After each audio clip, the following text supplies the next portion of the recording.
Hey everyone, and welcome back to my YouTube channel. And today I'm going to be doing a girl talk in this video. On Instagram I asked you guys like what kind of questions you guys had or like what topics you guys wanted to talk about, and you guys had a lot to say, so we're going to get down to it. For the boys who are watching, I hope you guys enjoy this and learn something from this. So for the first question, it says my first period experience. I know it was like in 5th grade. I don't know if I was like on break or something, but I just remember like waking up one morning and I just looked down in my underwear and I had like blood on it. And I like couldn't believe it, and I like freaked out because, no one told me about periods. And then I ran to my mom and I was like freaking out to her, and she was like, what happened? Like, I took her to the bathroom, she saw my underwear was there and she was like she couldn't believe that I got my period. And she just told me, oh, you just got your period. And I was like, what does this mean? Like, what's going on? And she just said, oh, it's like normal, like you're gonna get it every month now.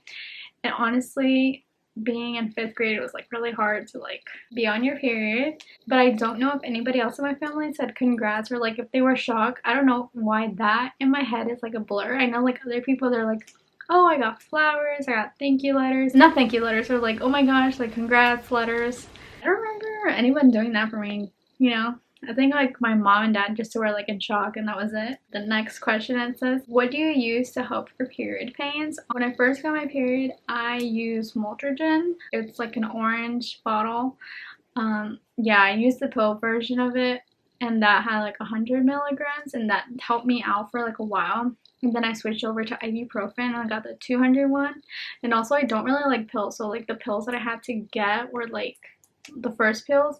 They were like these like long, like little regular baby pills, and then I switched over to ibuprofen. They had like the small circle ones, and that was like so much more better for me. Take 2 in the morning and then 2 like later on in the day to help me out, because honestly my pains are like, ugh. I don't want to butcher the name in English. I know how to say in Spanish, but not so much in English. But English is like chamomile tea, something like that. I hope I'm saying it right. I also use that when I'm on my period. I drink the tea. It helps me out a lot, especially like the first day or two. I usually like grab my blanket, like I'll wrap myself in blankets because I don't know why, I just get cold really easily already, like on my hands and my feet. And when I'm on a period, it like intensifies it even more, and I'm just like, ugh, like why me?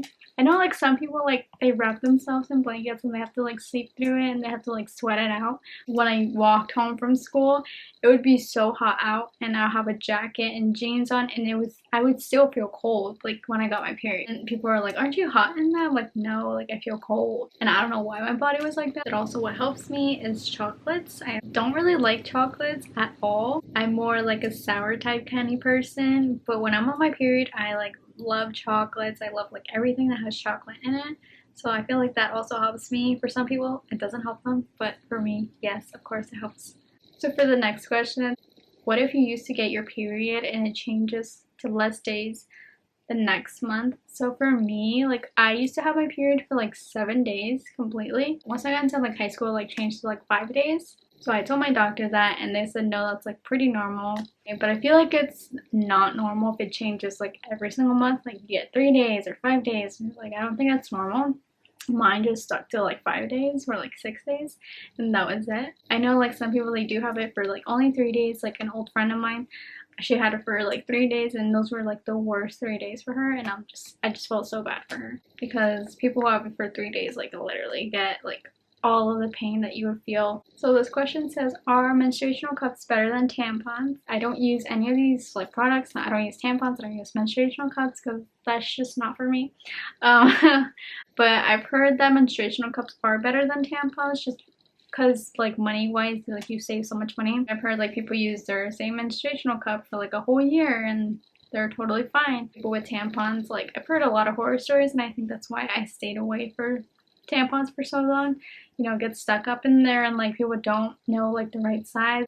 And an old friend of mine, like I don't know if this was her experience or like her other friend experience, but like she didn't know how to use a tampon, so she had to go on her knee and like put it in, but then it wasn't going in, so her other friend had to help her out and put it in her, like, and this is all like during school. Next question says, what do you prefer, tampons or pads? And like I said, I don't really like tampons, so pads, of course, you just gotta change them frequently, always, you know, once it gets full. I know it says it can hold up to like 8 hours or 12 hours, like whatever your tampon or like pad says, or I'll just change it every 4 hours. So for this question, it says, do you get ingrown hair or bumps after shaving? Yes, I do get ingrown hairs. Everyone has ingrown hairs. I just grab my tweezers that I plug with my eyebrows with, and I like take it out, and it's just kind of crazy how that happens. Ingrown hairs.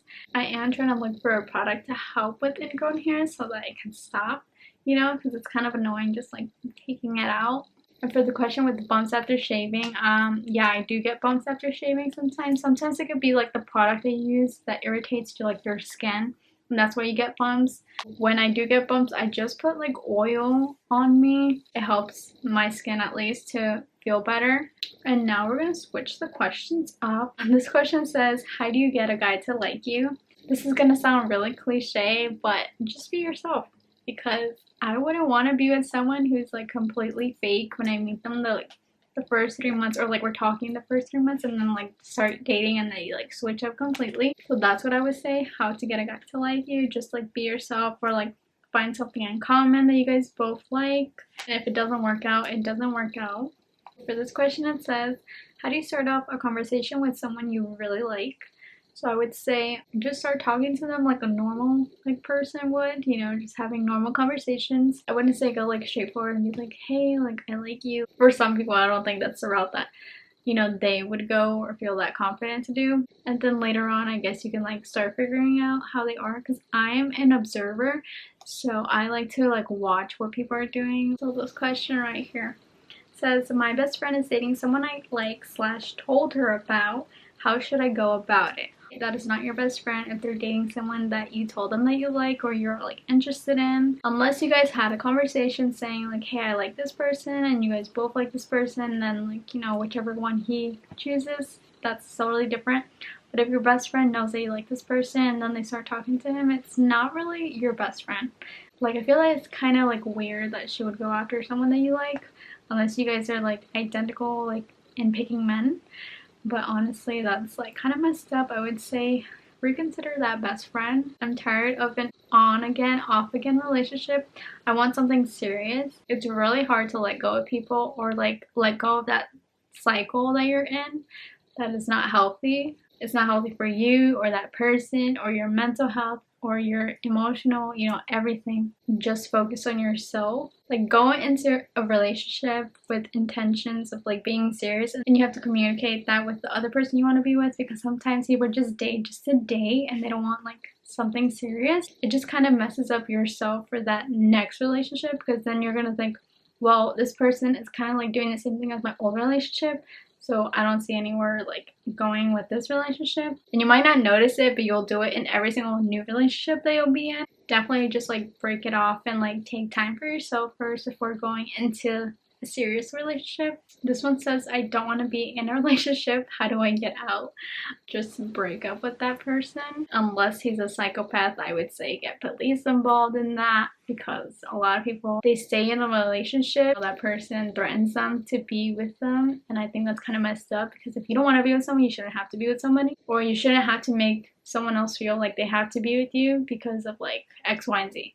You know, whatever the case is, you should not be doing that at all. Break up with that person before it gets like too far in. Have you ever had doubt in your relationships, and how did you handle it? I don't think I have doubts in my relationship like in the past, but you know, if someone's doing something like really weird, like I would definitely go up to them and be like, hey, like what's going on? Figure like stuff out. Like, I know like sometimes like I could be like really quiet and like let like what's bothering me inside like continue to like affect like my mood throughout the relationship. That's not good either. Communication is definitely big in your relationship. And so this question says, would you take someone back who has cheated on you?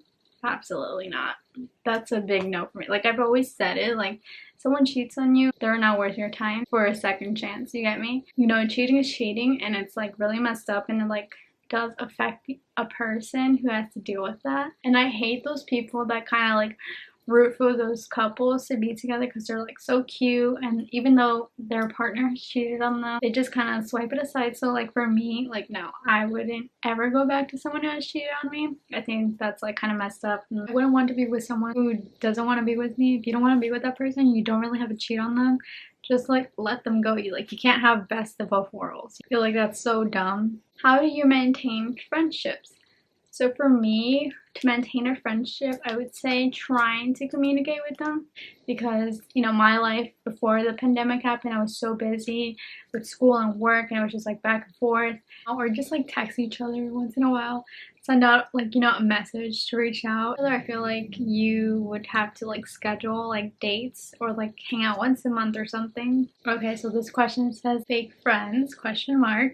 With fake friends, I feel like it's so hard to like kind of deal with them. I think you guys can like tell if the friendship is real or not just by the way that they act. That one girl that said that her best friend went after the guy that she liked. I feel like that's kind of like a fake friend type of thing. That fake friend would put themselves above, you or your friendship or whatever in life that you have going on. And those fake friends, like they won't support you like at all, or just like question your motives. I'm like, oh, why are you doing this? Why are you doing that? I don't have fake friends anymore, but I can definitely tell like fake people around me because I have been around them for so long. There was like one girl where I had to like really like fake that friendship with her, or like pretend to be friends with her. I just didn't like her because she was dating one of my boyfriend's friends. Then all of a sudden, like she started twerking on her ex one day, and I'm like, hey, are they still dating? Texting them. He was like, yeah, they still are. She like got upset that I told my boyfriend, which is like best friends with her boyfriend, or they were close, boys don't have best friends. But and then she went up to me to confront me and like say out of my business, and I was like, girl, I didn't even know you existed until like my boyfriend told me about y'all relationship.